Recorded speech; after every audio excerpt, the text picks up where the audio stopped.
Come on into the ditch. I'm your resident ditch witch, Tine, and we're about to get witchy, whether you like it or not. I'm gonna tell you something truly creepy now. Whoa. That light is changing colour by itself. Ironically, I've been trying to get it to do that all day. Anyway, I googled dumb supper. Big mistake. What came up for me was a load of Victorian kind of stories from America and England, usually about teenage girls taken to abandoned houses and offering food so that they can get visions of their future husbands and occasionally of the dead. Which kind of made sense to me because the term dumb supper, aka a supper that's eaten in silence, just never really felt particularly Irish to me. And maybe somebody who knows these things will come along and correct me, but that doesn't feel like a term that has come originally from Ireland. Okay, it may have sprung up amongst Irish immigrants in America and elsewhere, and that's fair enough. But if you put the term dumb supper into the search bar of the Dukas online schools collection, there are no results. Nothing comes up. However, the tradition is actually quite similar to one that we do keep here in Ireland. It's one that is still carried out to this day in many families, in many areas. So today we're just going to have a little chat about dumb supper as a phrase, as a practice. Is it Irish? Is it not? Let's get untangling. The other thing that comes up a lot when you Google the dumb supper is the practice as a sort of New Age, neo-pagan tradition, which is actually similar enough to how I would do it myself, although I wouldn't call myself neo-pagan. I don't really call myself anything bar witch, because that's just the easiest way to explain it. So you have a lot of very mixed messages coming up on the internet whenever you search for information about the dumb supper. Personally, it feels to me quite Victorian. You know, they were completely obsessed with parlour games in all forms, and they were also obsessed with the supernatural. And it wouldn't be Victorian if it didn't come with a mountain of pomp and etiquette and highly organised dining. My boiler has just kicked in. Apologies if you can hear that. I'm just trying to shoot a little spooky video. At least it won't be bloody Baltic in here anymore. Even my massive hair isn't keeping me warm. In that way it really is more like a crown than a hat. I feel like that guy, was he a vampire in something? Maybe I will start wearing this all the time. I don't know. I lost my train of thought now. And that really seems to fit in with the practice that the internet kind of seems to have agreed on for being the dumb supper ritual, and that is in your household of a night, whether it's one of the last days in October or the early days of November. These are all quite common for this to be practiced. Some people line it up with the moon and whatever feels relevant to them. But that evening, as you're going to serve your meal, you will set an extra place at the dinner table and you lay out an extra plate of food and whatever you have going that might be considered a treat by any passing spirits or spirits of loved ones who may show up to dine with you. So the whole meal is eaten in very solemn silence. Whereas I've heard tales in Ireland of it being more a festive thing, you know, you've got your autumnal harvest on the table, you're probably having a nice meal, the extra plate is set out on the table or very often beside the fire, and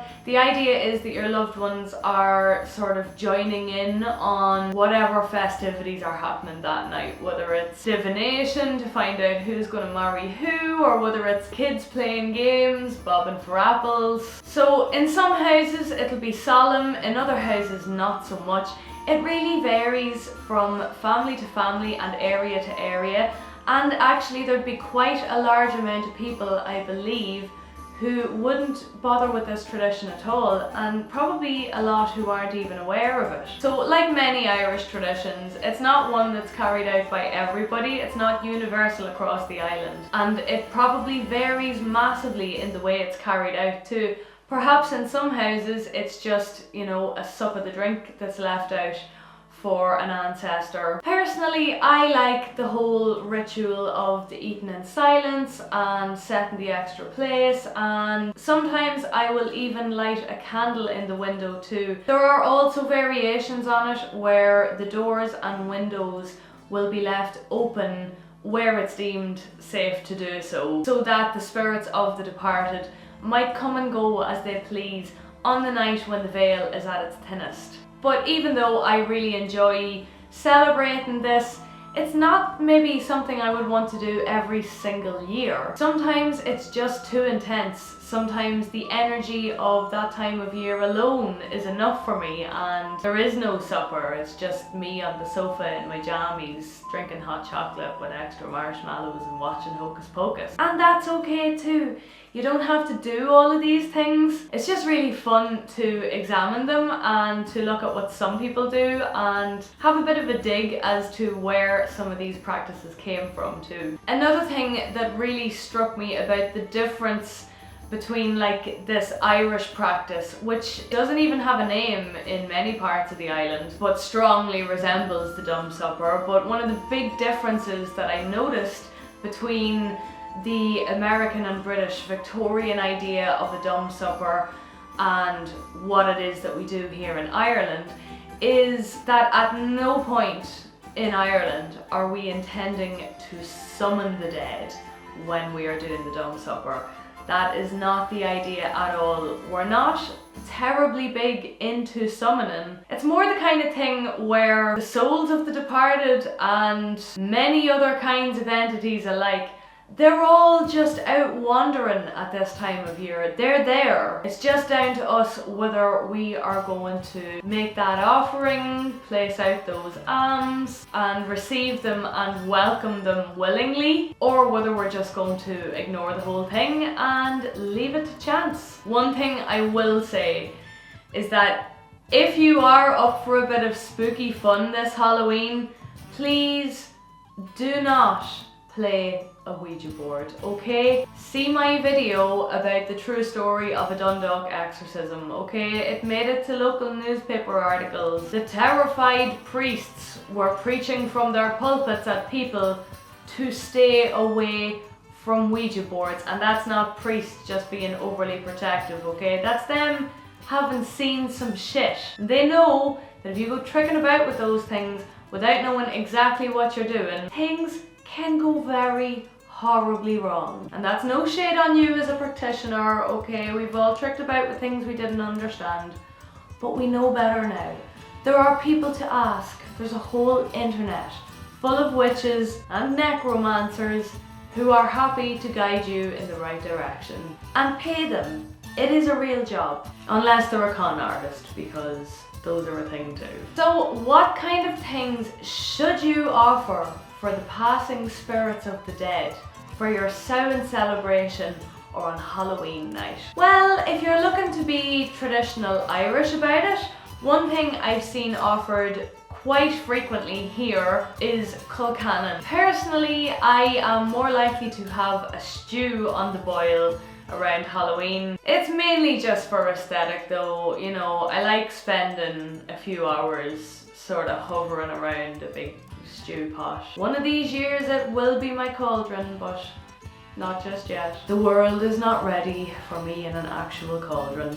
And if you really want to treat the spirits, then I'd recommend maybe leaving out just a snifter of brandy or whiskey, which is Ishkabaha, the water of life. Or if there's something that a particular loved one was partial to, you might want to leave that out. It's up to you, it's what's personal to you. And really, I'd say whatever is local for you, whatever is special to you, whether it's by its emotional attachments, by its ingredients, it's really for you to decide. So don't be sweating it if it's like instant noodles and a Pop-Tart. Once you share, It's really all good. It's just that for us here in Ireland, food and hunger are really deep wounds for us. And as a nation, it's also very important for us to remember our dead. So in this way, ancient wounds can be healed and ancestors can be shown that their descendants are doing well. You know, they can call in, see everybody, partake in a meal every year around the same time at an appropriate season when the leaves are starting to come off the trees and we're starting to withdraw into the darkness of winter. It's nice to take the memory of our loved ones with us. Here in Ireland, we're very lucky because we have a number of ancient burial mounds and monuments around the place that are kind of like reminders on the landscape that the dead are always there, always watching over us. And for a lot of us, to feed them at this time of year and welcome them into our hearth fire just feels appropriate. I'm sure there are people who have great big feasts at Samhain or Halloween. You know, it is a great time to party on down. And there's nothing saying that you have to be really solemn about it. There's nothing saying that you have to make a song and dance about it. You do you know? We're not judging, because I'm still not really even sure where the actual dumb supper came from. So. And also, if you feel that you are prone to attracting wandering spirits and other such supernatural entities, you might want to do some protections at this time of year. There are a number of things that we would have done in Ireland, traditionally speaking, to protect ourselves and our animals from the other crowd, the good neighbours, and from witchcraft and pishogues and that kind of thing. But again, summoning is not a part of the Irish tradition per se at this time of year, beyond maybe divination and that kind of thing. So you may want to take or leave the protection, just depending on how you feel about it. If you'd like to know more about the kinds of protections that we would have traditionally done here in Ireland, do drop it in the comments, let me know. I'd be delighted to do a video about that at a later stage. But I want to hear all about your Halloween traditions too. Do you honour your dead? Tell me all the crack. I'm here for it. You know I am. And thanks for joining me on 13 days of Ditchoween, where I cover all things spooky and mostly Irish during the month of October. To check out the whole rest of the playlist, search hashtag 13 days of Ditchoween on YouTube or Facebook. If you're really into it and would like to support this channel, hit subscribe or click the link in the description below this video to check out my limited run of 13 days of Ditchoween merchandise. See you over the ditch for the next spooky adventure. I am uploading every Sunday, Tuesday and Thursday all this month, so from my ditch to yours. Slán agus bannacht. Goodbye and good luck to you.